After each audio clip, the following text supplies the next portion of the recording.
नमस्कार, मैं हूं धर्मेंद्र। आप देख रहे हैं ऑनलाइन न्यूज इंडिया। आज बगैर किसी भूमिका के सीधे मुद्दे की बात करते हैं, क्योंकि मुझे लगता है कि अब भूमिका बताने, दिखाने और बनाने लायक अब कुछ बचा नहीं है। पूरी तरह से पर्दा फट चुका है और लोगों के सामने सरकार की सच्चाई आ चुकी है। औरैया में जिस तरह से सड़क हादसा हुआ और उसके बाद में एक मृत महिला को उसका बच्चा जगाने की कोशिश कर रहा था, उसको लेकर के सरकार की खूब सारी फजीयत की गई, सरकार को खूब लताड़ा गया और उसके बाद में उम्मीद की जा रही थी कि ऐसी दर्दनाक तस्वीर शायद दोबारा देखने को नहीं मिलेगी। लेकिन बिहार के मुजफ्फरपुर से एक ऐसी ही दर्दनाक तस्वीर, दिल को झकझोर देने वाली वीडियो सामने आई है, जिसमें एक मृत महिला को उसका बच्चा जगाने की कोशिश कर रहा है। यह मृत महिला है अरविना खातून।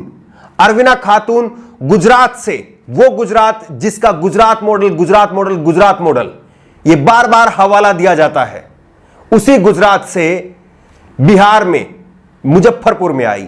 लेकिन ये महिला पहुंच नहीं पाई। इस महिला का शव बिहार के मुजफ्फरपुर में पहुंचा। 23 मई शनिवार को यह महिला गुजरात से चलती है और 25 मई को 12 बजे ट्रेन के अंदर ही यह महिला दम तोड़ देती है। 3 बजे इस महिला का शव बिहार के मुजफ्फरपुर में रेलवे स्टेशन पर उतारा जाता है और उसके बाद में एक चादर रूपी कफन उसको उड़ा दिया जाता है। एक उसका बच्चा इस चादर रूपी कफन को खींच रहा है, उसके साथ में खेल रहा है, उसको जगाने की कोशिश कर रहा है। इतना दर्दनाक ये वीडियो है, 14 सेकंड का ये महज वीडियो, लेकिन हमको 24 घंटे सोचने को मजबूर करता है कि आखिरकार क्यों यह हालत पहुंच गई है। लेकिन सरकार के कान में अभी भी घुंघरू बज रहे हैं। मोदी सरकार क्या करने वाली है आपको मालूम है? मोदी सरकार 10 करोड़ परिवारों तक अपने दूसरे कार्यकाल की पहली सालगिरह का उपलब्धियां भेजने का काम करेंगी कि उन्होंने इस एक साल में क्या क्या उपलब्धियां हासिल की है। मैंने कहा कि मोदी सरकार के कान में घुंघरू बज रहे हैं। अगर ऐसा नहीं होता तो सरकार शायद यह काम नहीं करती, अपनी उपलब्धियां और इसको सालगिरह को मनाने का काम नहीं करती। सोचिए कि सरकार को इन लोगों की चीख पुकारें सुनाई नहीं दे रही है। मैं सीधा सवाल आपसे करता हूं, आप बताइए कि खुदा न खास्ता आपके परिवार में या मेरे परिवार में अगर ऐसी हालत हो जहां पर ना जाने कहां से कब क्या दर्दनाक खबर सामने आ सकती है और आ रही है, क्या ऐसे समय में आप अपने परिवार में कोई सालगिरह मना सकते हैं? सीधा सवाल आपसे, क्या बताइए आप, क्या सरकार के कानों में वाकई घुंघरू नहीं बज रहे हैं कि उनको जनता की चीख पुकार सुनाई नहीं दे रही है? और रेल मंत्री पीयूष गोयल साहब, क्या उनकी सीधे तौर पर यह जिम्मेदारी नहीं बनती है? क्योंकि 2 दिन में जो ट्रेन पहुंचनी चाहिए वो ट्रेन 9 दिन में पहुंच रही है। तो इसका जिम्मेदार किसको ठहराया जाए? ट्रेन में मुजफ्फरपुर में अभी खबर आई थी कि एक दिन में 7 लोग, बिहार के अलग अलग जगह से 7 लोग मर गए भूख से, प्यास से।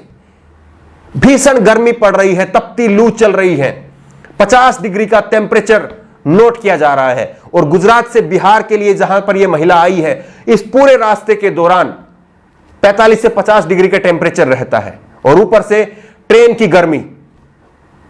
लेकिन पीयूष गोयल साहब कहीं पर नजर नहीं आ रहे हैं। वो अभी भी इस समय में जहां पर रेलवे कोई ट्रेन पहुंचनी होती है, गोरखपुर, मुंबई से चलती है गोरखपुर के लिए ट्रेन और वो उड़ीसा पहुंच जाती है, 40 श्रमिक ट्रेनें अपना रास्ता भटक जाती हैं।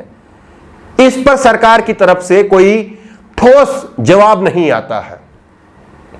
और पीयूष गोयल साहब इस समय में भी वो राजनीतिक गोटियां इधर से उधर फेंकने का काम कर रहे हैं। पीयूष गोयल साहब का एक वीडियो कॉन्फ्रेंस का एक हिस्सा मैं सुन रहा था, उनकी प्रेस कॉन्फ्रेंस का। उसमें वो कह रहे थे कि बीजेपी शासित राज्यों में, खास करके महाराज योगी आदित्यनाथ ने बहुत शानदार काम किया है। नीतीश कुमार का नाम लेते हुए भी उन्होंने कहा कि उन्होंने भी बहुत अच्छा काम किया है, बहुत शानदार काम कर रहे हैं। क्यों ऐसा कहा जा रहा है? क्योंकि बिहार में चुनाव होने वाले हैं, इसलिए यह तमगा नीतीश कुमार को देना जरूरी है। और योगी आदित्यनाथ की फजीयत इस तरह से हो रही है उसको बचाने के लिए यह पोस्टर चिपकाना जरूरी है कि वो महाराज बहुत अच्छा काम कर रहे हैं, और गैर बीजेपी शासित जो राज्य हैं उनकी तरफ से निकम्मापन दिखाया जा रहा है। ये इस तरह की बातें जो है वो पीयूष गोयल के साहब की तरफ से की जा रही है। जिस समय ट्रेनों के अंदर प्रवासी मजदूर भूखे प्यासे मर रहे हैं, उस समय में पीयूष गोयल साहब सोमवार को दोपहर से लेकर के आधी रात तक महाराष्ट्र के मुख्यमंत्री के साथ में ट्विटर पर ट्विटर वार खेल रहे थे। एक के बाद एक ट्वीट किए जा रहे थे, ट्विटर पर भिड़ंत हो रही थी। क्या आप बताइए कि इस समय में पीयूष गोयल साहब का यही कर्तव्य बनता है? यह वही देश है जब 25 नवंबर 1956 को महबूबनगर रेल हादसे के बाद उस समय के रेल मंत्री लाल बहादुर शास्त्री ने अपना इस्तीफा प्रधानमंत्री पंडित जवाहरलाल नेहरू को सौंप दिया था, और एक आज का समय है। क्या आपको नहीं लगता कि यह महिला, सीधा सवाल मैं आपसे कर रहा हूं, जो ये महिला की, क्या आपको लगता है कि इस महिला की मौत हुई है या इस महिला की हत्या की गई है? क्या आपको लगता है कि यह महिला अपनी आई हुई मौत मरी है, या इस महिला की इस अव्यवस्था ने, इस अनप्लान्ड सिस्टम ने उसकी मौत, उसकी हत्या कर दी है, उसकी मौत का जिम्मेदार है? आपको ऐसा नहीं लगता है? और अभी भी आपको लगता है कि 50,000 केस हुए, उसके बाद में 75,000, 80,000, 1 लाख, और अब 1,52,000 केस हो चुके हैं। और अभी भी अगर आपको लगता है कि सरकारों की हमें वाहवाही करनी चाहिए, प्रवासी मजदूर वो ट्रेन के अंदर दम तोड़ रहे हैं, 20 से ज्यादा गर्भवती महिलाएं, उन्होंने अपने बच्चे को जन्म दिया है ट्रेनों में। सोचिए कि किस मजबूरी में ये लोग ट्रेन की यात्रा कर रहे हैं, जान को जोखिम में डाल करके, भूखे प्यासे, कोई व्यवस्था नाम की चीज नहीं है। और इसी का नतीजा है कि अरविना खातून जैसी एक महिला की इतनी दर्दनाक मौत होना। और यह केवल एक अरविना खातून की कहानी नहीं है, बल्कि मुंबई से एक ट्रेन चलती है वाराणसी के लिए, और उस वाराणसी में जहां प्रधानमंत्री नरेंद्र मोदी का संसदीय क्षेत्र, वहां पर 2 लाशें मिलती हैं। अब आप कहेंगे कि 1-2 ऐसा हो सकता है, ये 1-2 नहीं है, लगातार इसी तरह से मजदूरों की मौत हो रही है ट्रेन के अंदर। लेकिन हमारे प्रधानमंत्री नरेंद्र मोदी जी वो बिल्कुल चुप्पी साधे हुए हैं। अब आप कहेंगे कि प्रधानमंत्री जी एक मजदूर पर, 2 मजदूर की ऐसी मौत पर क्या करें? आपको याद है प्रधानमंत्री नरेंद्र मोदी जी ने शिखर धवन का अंगूठा टूटने पर, अंगूठा चोटिल होने पर ट्वीट किया था, दुख जताया था, उनके जल्दी स्वस्थ होने की कामना की थी। आज देश में मजदूरों की सांसें टूट रही हैं, प्रधानमंत्री जी मौन हैं, उनके खुद के संसदीय क्षेत्र के ये हालात हैं, और उसके बावजूद पूरी यह व्यवस्था आपके सामने है। और अगर अभी भी आपको लगता है कि हमें सरकारों की वाहवाही करना चाहिए, तो सीधे तौर पर आपकी अंतरात्मा मर चुकी है। मैं हमेशा कहता हूं कि अपने अंदर के भक्त और चमचे को मारिए, अपनी अंदर की अंतरात्मा को नहीं, अपने अंदर की इंसानियत को नहीं, उसको जिंदा रखिए। अपने अंदर के भक्त और चमचे को मारिए, क्योंकि अगर आपके अंदर का भक्त जिंदा रहेगा, आपके अंदर का कोई चमचा जिंदा रहेगा, तो आप इन सरकारों से सवाल नहीं पूछ पाएंगे। और यह केवल एक केंद्र सरकार की या एक राज्य सरकार की बात नहीं है। अक्सर बीजेपी के जो प्रवक्ता है वो इस पूरे मसले को राज्य सरकारों पर डाल करके हाथ खड़े कर लेते हैं। क्यों? क्योंकि प्रधानमंत्री नरेंद्र मोदी तक इसकी आंच नहीं पहुंचनी चाहिए, उनकी छवि पर किसी प्रकार का कोई धब्बा दाग नहीं लगना चाहिए, उनको कोई नुकसान नहीं होना चाहिए, चाहे इसके लिए कुछ भी करना पड़े। लेकिन आप बताइए कि यह महिला गुजरात से चली थी, वहां पर किसकी सरकार है? उत्तर प्रदेश होते हुए बिहार पहुंची है, उत्तर प्रदेश में किसकी सरकार है? बिहार में किसकी सरकार है? तीनों जगह पर बीजेपी की सरकार है। फिर उसके बाद में केंद्र में भी बीजेपी की सरकार है। तो अब सरकार, सवाल किससे पूछा जाए? सवाल किससे पूछा जाए? क्या विपक्ष से सवाल पूछा जाए? लेकिन मैं फिर भी कहता हूं कि चाहे केंद्र की सरकार हो, चाहे राज्यों की सरकार हो, उनसे कड़े सवाल पूछिए और उनको मजबूर कीजिए कि वो इन प्रवासी मजदूरों के लिए उचित प्रबंध करें। महाराष्ट्र में जहां पर कांग्रेस के सहयोगी दलों की सरकार है, शिवसेना की सरकार है, उद्धव ठाकरे मुख्यमंत्री है, वहां पर भी यह सवाल पूछा जाना चाहिए कि क्यों महाराष्ट्र में अभी तक 52,000 केस हो चुके हैं। पहले नंबर पर महाराष्ट्र बना हुआ है।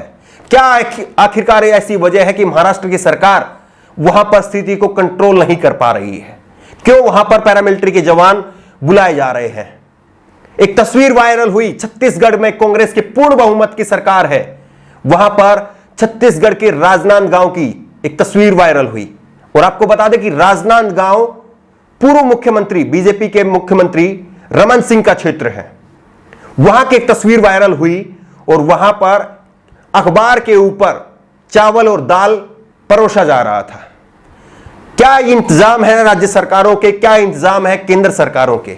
यह सीधा सवाल पूछा जाना चाहिए। इसीलिए मैं कहता हूं कि भक्त और चमचे को मारिए और सीधा इन सरकारों से सवाल पूछिए। और अगर सरकारें नहीं जागेंगी और आप लोग सवाल नहीं पूछेंगे तो यकीन मानिए कि इन प्रवासी मजदूरों का गुस्सा जब फूटेगा तो वो सैलाब बन जाएगा, कोरोना से बड़ा सैलाब बन जाएगा। इसलिए सवाल पूछिए। दोस्तों, आज आपके ऑनलाइन न्यूज इंडिया परिवार के 2 मिलियन यानी 20 लाख से ज्यादा सदस्य पूरे हो चुके हैं। ऐसे में हमारी जिम्मेदारी और बढ़ जाती है कि आपको पूरी ईमानदारी के साथ में, पूरी निष्पक्षता के साथ में, पूरी शिद्दत के साथ आप तक खबरें पहुंचाएं।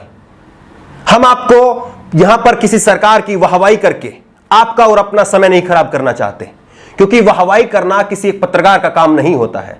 एक पत्रकार का काम होता है सरकार को आईना दिखाना, और वही काम करने की हम कोशिश करते हैं। सैकड़ों बार परिवार की तरफ से, चाहने वालों की तरफ से, आप सब की तरफ से हिदायत दी जाती है कि थोड़ा संभल कर चलिए। बिल्कुल कोशिश करते हैं कि हम भी संभल कर चलें, लेकिन जब इस तरह की खबरें देखते हैं तो लगता है कि चाहे लाख जोखिम लेना पड़े, लेकिन इनकी आवाज को एक प्लेटफॉर्म मिलना बहुत जरूरी है, और वही प्लेटफॉर्म हम देने की कोशिश करते हैं। पूरी मेहनत, ईमानदारी के साथ में और पूरी निष्पक्षता के साथ में हम सरकारों को आईना दिखाने की कोशिश कर रहे हैं। आज 20 लाख से ज्यादा सदस्य आपके परिवार में पूरे हो चुके हैं, और उम्मीद करते हैं कि आपका ये साथ, आपका ये प्यार, आपकी ये आलोचनाएं इसी तरह से बरकरार रहेंगी, और इसी तरह से हम आप तक सरकारों को इसी तरह से आईना दिखाने का काम करेंगे, चाहे सरकारें किसी की भी हो। क्योंकि मैं मानता हूं कि हर सरकार के अंदर एक तानाशाह छुपा होता है, बस उसको जरूरत होती है कि मीडिया उसके प्रति सॉफ्ट हो जाए, उसकी वाहवाही करने लगे, उसकी जो असलियत है वो जनता तक ना पहुंचाए, तो उसका जो तानाशाह है वो बाहर निकल के आ जाता है। चाहे वो सरकार किसी की भी हो, चाहे वो केंद्र की सरकार हो, चाहे वो राज्य की सरकार हो, हर सरकारों के अंदर एक तानाशाही छुपी होती है। अगर उसके सामने आईना नहीं रखा जाएगा और जनता की खबरें नहीं दिखाई जाएंगी तो वो तानाशाही बढ़ जाएगी। इसलिए हमारी कोशिश होती है कि जोखिम चाहे कोई भी हो, लेकिन जनता की आवाज को बुलंद करना जरूरी है, और इसीलिए हम पूरी ईमानदारी के साथ में आप तक खबरें पहुंचाने का हर जोखिम ले रहे हैं, और उम्मीद करते हैं कि इसी तरह से, इसी हौसले के साथ में आप तक यूं ही खबरें पहुंचाते रहेंगे। इस खबर को लेकर के आपकी जो भी राय हो नीचे कमेंट बॉक्स में अपनी राय जरूर दें, और इसी तरह की तमाम खबरों के लिए ऑनलाइन न्यूज इंडिया को सब्सक्राइब करें। धन्यवाद। इस खबर को अभी लाइक करें, शेयर करें, और ऑनलाइन न्यूज इंडिया की सभी खबरें अपने मोबाइल फोन पर सबसे पहले देखने के लिए अभी चैनल को सब्सक्राइब करें और घंटी जरूर दबाएं।